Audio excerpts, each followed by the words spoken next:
Rajab ini ada satu peristiwa besar yang namanya peristiwa Isra dan Mi'raj. Peristiwa Isra dan Mi'raj menjadi satu rahasia yang besar yang perlu digali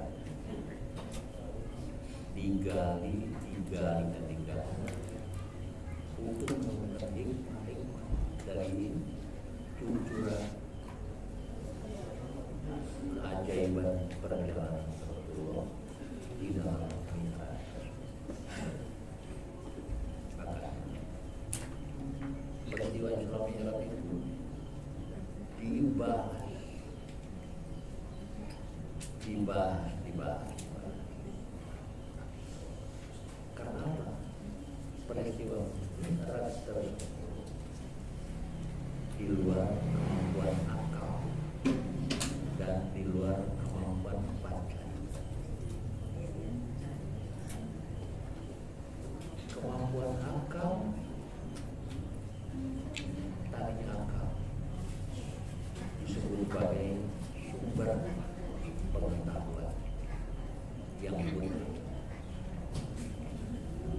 Tapi ternyata akal juga bisa terpeleset. Tadinya lagi ilmu pengetahuan dikumpulkan oleh panca, sehingga panca indera itu merupakan sumber pengetahuan. Mulai menggali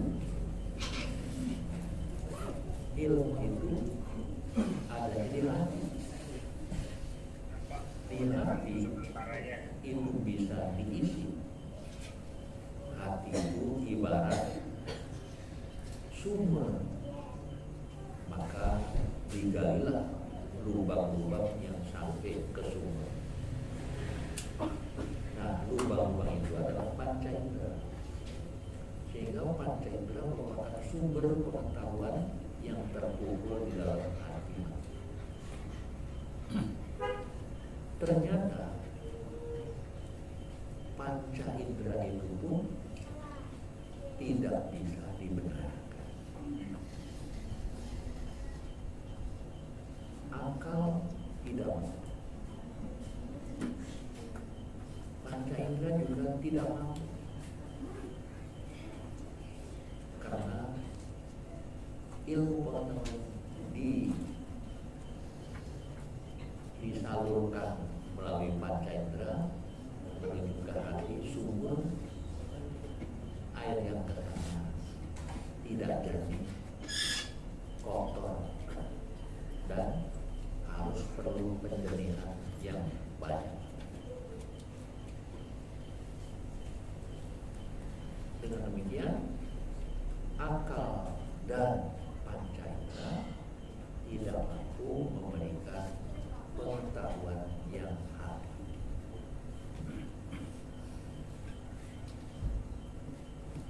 Ada, tapi tidak masuk akal dan tidak terjangkau oleh panca indera. Apa? Pengalaman mimpi. Mimpi itu ada bisa dilihat, tapi tidak bisa diakalkan dan juga tidak bisa dipanjang. Akhirnya apa? Kalau itu dibendung saja, panca indera yang menuju ke hati dibendung saja, tutup. Akal juga jangan digunakan. Akhirnya terjadilah peristiwa yang namanya Mi'raj.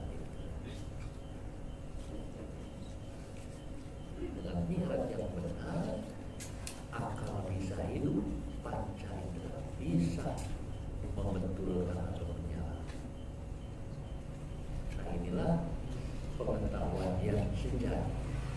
Dengan inilah Imam Ghazali membebaskan dirinya dari kesesatan. Maka ditulislah buku yang namanya Al-Munqidh Minadh Dhalal, penyelamat dari kesesatan. Kenapa? Karena dari panca indera, dari akal, semuanya terbantah. Ada, namun tidak terjangkau akal dan tidak tersentuh panca. Nah, itulah ilmu yang benar. Nah, ilmu ini disebut dengan ilmu spiritual. Spirit rohani, ritual itu upacara rohani, terjadilah peristiwa yang sangat besar yang disebut dengan Mi'raj. Lengkapnya Isra dan Mi'raj. Isra berjalan di malam hari, Mi'raj berjalan di malam hari juga. Dan Isra Mi'raj berjalan di malam hari dari Mekah ke Masjidil Aqsa, dari Masjidil Aqsa terus ke Sidratul Muntaha di atas. Polanya jalan Isra Mi'raj dan Nabi Muhammad di atas, sehingga beliau dikatakan sudah bertemu dengan Allah yang namanya Ma'rifat. Inilah pengetahuan sejati yang maha tinggi dari sunnah Nabi Muhammad menerima perintah sholat. Perintah-perintah ibadah yang lain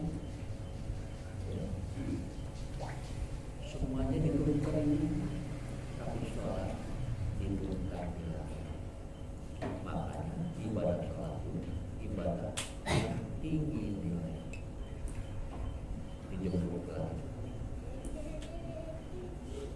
Aneh sekali kalau orang yang sudah ma'rifat malah meninggalkan sholat. Nabi Muhammad sampai akhir hayatnya tidak pernah meninggalkan sholat, dan beliau merupakan uswatun hasanah buat. Nah, disinilah perbedaannya orang-orang yang nomis dan amis. Nomis itu orang yang sudah masih menghiraukan syariat, termasuk yang agnomis itu sudah tidak bersyariat. Kalau saya mengatakan, kalau orang yang sudah ma'rifat, tadi lakunya orang Islam, tapi malah meninggalkan sholat, itu menganggap dirinya lebih pintar daripada Nabi kita Muhammad SAW. Perbuatan seperti itu ya, mari kita pertimbangkan akal, benar apa? Karena itu benar dan salah ada juga yang mengatakan ini Allah benar dan salah. Yang karena itu ada kita renungkan dengan sebenar-benarnya yang namanya syariat, tarikat, hakikat dan ma'rifat. Syahadat ada seorang syariat. Baca itu asyhadu an la ilaha illallah wa asyhadu anna Muhammadan rasulullah. Tapi dimengertinya dari syariat ini, dari kulit saja, sehingga syahadat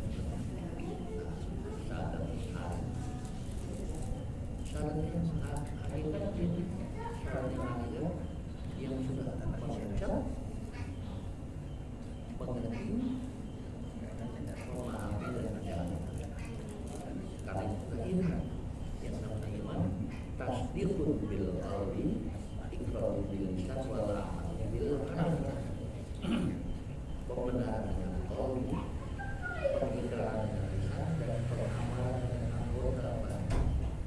Ini namanya ta'amul iman yang sempurna. Kebanyakan orang mengucap saja asyhadu an la ilaha illallah, udah nggak ada lagi lanjutan. Ada yang berlanjut, ada yang sampai ke lanjutnya lanjut, ada yang sampai iman saja, ada yang sampai ke yakin, ada yang sampai kepada isbatul yakin. Dan hakul yakin ada isbatul yakin. Dan yang tertinggi istilahnya mahabbatullah. Aku nama yang berbicara. Ya cinta hanya pada yang diyakin Allah Subhanahu wa Ta'ala. Sadar syariat tarikat hakikat. Sehingga dia bisa mendirikan sholat benar, sholat syariat, sholat menyegerakannya saja dan bacaan. Ternyata sholat dengan bacaan itu sedikit sekali yang wajib. Takbiratul ihram,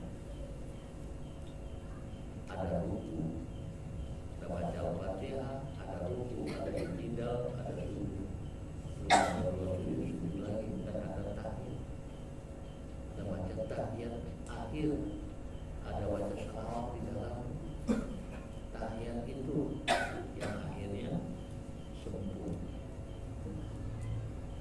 dengan salat. Maka sholat yang dilakukan oleh ahli fikih, sholat yang dimulai dengan takbir, diakhiri dengan gerakan-gerakan tertentu dan bacaan tertentu yang menjadikan itu bentuk ibadah.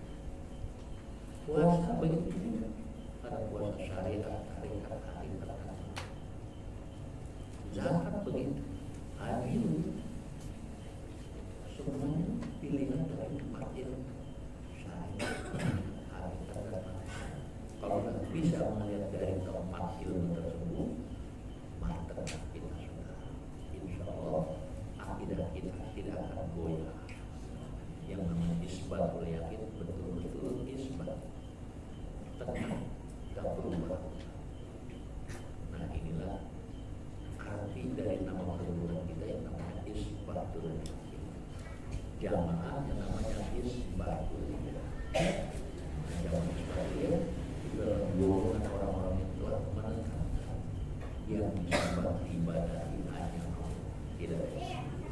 Maka la ilaha illallah itu sangat hidup di dalam batin orang-orang yang sudah tidak Allah. Yang belum tahu itu juga hidup, tetapi sudah akan hidup-hidup, ya mati hidup-mati. Tapi orang sudah tahu kan insya Allah peningkatannya kalau dia rajin menuntut ilmunya akan cepat menjadi emas. Ya, karena yang demikian ini yang memberi hidayah semata-mata hanya. Kenapa? Manusia tidak bisa memberikan hanya Allah yang memberikan. Manusia mengajak tapi tidak bisa memberikan hidayah. Contohnya pamannya Nabi Muhammad Abu Talib ketika dia sudah sakaratul maut, Nabi Muhammad mengajak untuk bersahadat. Demikian disuruhkan terus setelah sakaratul maut disuruh bersahadat sampai menghembuskan nafas yang terakhir, beliau tidak bersahadat. Tidak jatuhlah mati kafir dan sebagainya.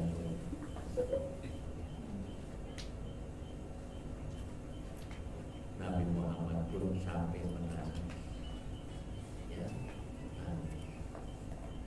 Itu enggak menangis Nabi Muhammad, ya. Dengan apa? Dengan firman Allah, innaka la tahdi man ahbabta, innallaha yahdi man yasha. Kamu tidak bisa melihat betul pada yang kamu cinta. Hanya Allah yang boleh mengetahui pada siapa yang dikehendaki. Kalau siapa yang dikehendaki Allah tak pilih dulu. Kenapa Allah pilih dulu? Kalau Allah pilih dulu, kenapa yang banyak dulu? Yang nggak pernah dulu tapi itu. Ya, nah, jadi hidayah itu semata-mata petunjuk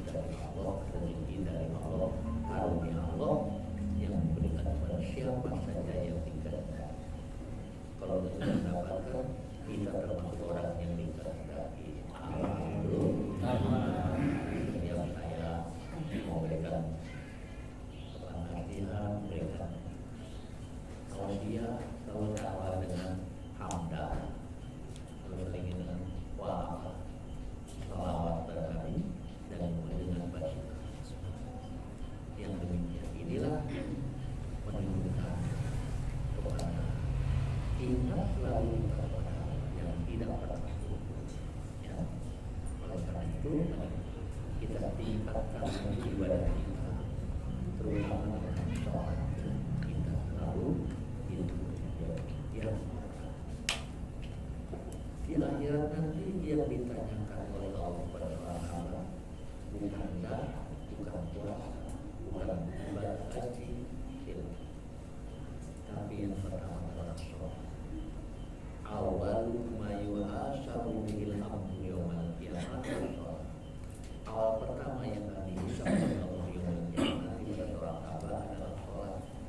Idza sholat dulu sholat saya bahkan fasadat sholat dulu fasadat. Sholat yang baik maka yang lain pun akan jadi baik. Bila sholatnya rusak yang lain tidak dilihat. Jadi pokok utamanya adalah sholat.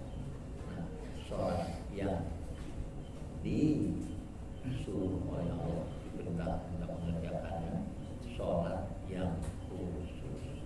Sholat yang khusus. Sholat yang khususnya bagaimana? Sholat yang khususnya bisa mengenal, bisa mengingat Allah. Aqimis sholat. Lihat itu dalam surat Al-Ankabut, ya, surat Toha. Itu Allah berfirman, Innani anallahu la ilaha illa ana fa'budni wa aqimis sholata fa'budni wa aqimis. Sesungguhnya aku adalah Allah, tidak ada Tuhan selain aku, maka sembahlah aku dengan sholat untuk mengingatku. Sholat yang khusus,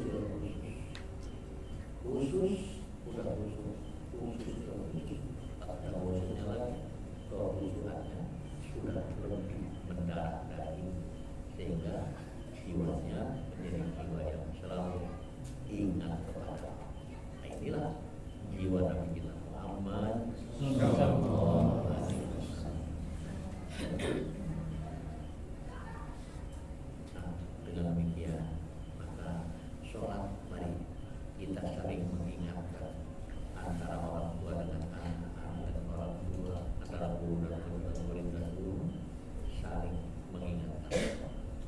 Ya, maka kalau sholat berjamaah, karena ganjarannya bukan. Kita bukan sholat mencari pahala, tapi ganjaran diberikan oleh Allah biasa.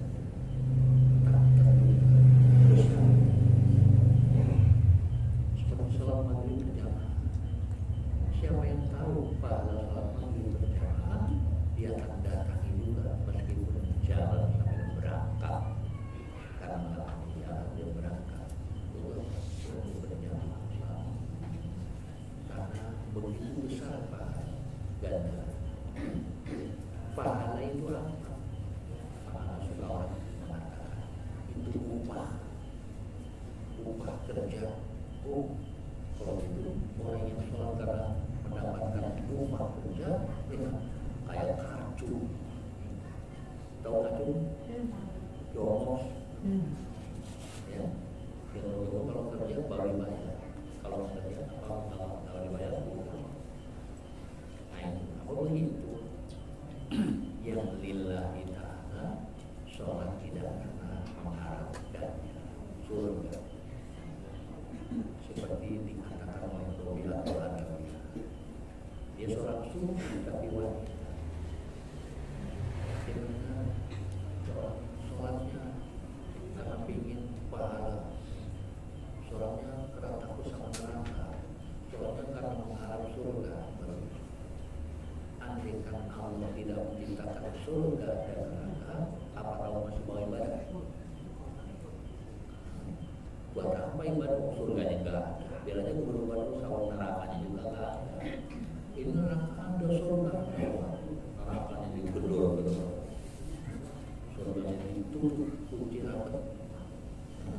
Padahal yang namanya kalau bulan puasa, bulan Ramadan itu surganya dibuka, nerakanya ditutup. Ini udah kalau itu dulu kayak gini. Kalau masih dulu nggak salah, ya. Nah, makanya manusia selalu disuruh memilih diberi akal diberi hidayah masih terus dibimbing agar tetap di jalan yang lurus. Ihdinas siratal mustaqim. Mari kita coba menempuh jalan yang lurus. Perhatikan langkah-langkahmu, jangan sampai terpeleset kanan, terpeleset kiri. Allah sabit qadamaya ila sirati yawma tadillah dan memberikan. Allah ini auzubika an tadillah qadamaya ala sirati yawma tadillah namun munafiqina finnar. Karena ditetapkan ke kiri ditetapkan sehingga jalan yang lurus di atas siratal mustaqim. Salat yang diikuti oleh Nabi Muhammad dari perjalanan Rasul itu salat yang betul-betul membawa kita merasakan kenikmatan iman kepada Allah Subhanahu wa Ta'ala. Ya, maka kita tekuni sholat zaman malam yang namanya qiyamul lail itu lebih baik. Qiyamul lail bisa dimulai jam berapa? Jam 11. Bisa qiyamul lail sampai waktunya subuh. Ya. Kalau malam atau pagi, kalau terlalu pagi, iya. Tapi qiyamul lail itulah yang menghidupkan seluruh sholat-sholat yang kita lakukan. Loh, asal maghrib, isya dan subuh dihidupkan hikmahnya dengan hikmah qiyamul lail. Ya, nah, mari kita saling watawassaw bil haqq watawassaw bis sabr. Mudah-mudahan kita selalu berada di jalan yang lurus sampai hayat kita bisa menemukan jalan yang benar ketika kita mengucapkan istighfar. Amin ya rabbal alamin. Ini saya sampaikan barangkali yang tertera ya, itu yang harus disampaikan. Sampaikan kalau misalnya kulillah walau katakan benar walaupun pahit. Yang pahit yang diundang adalah yang pahit itu mengandung obat, tapi yang manis itu yang brutal dan yang manis itu barangkali manula racun yang berbungkus mati lah kau.